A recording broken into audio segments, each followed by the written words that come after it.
শহীদ কেন? জাতিসংঘ জবাব চাই। আমার বোন শহীদ কেন?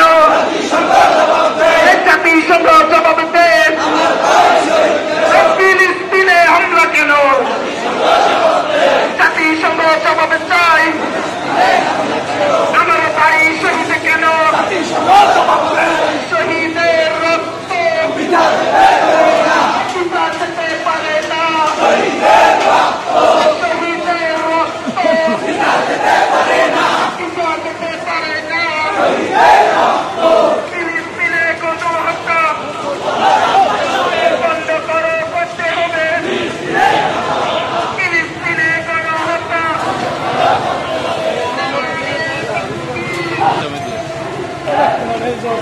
আমার ঢুকে দিস ভালো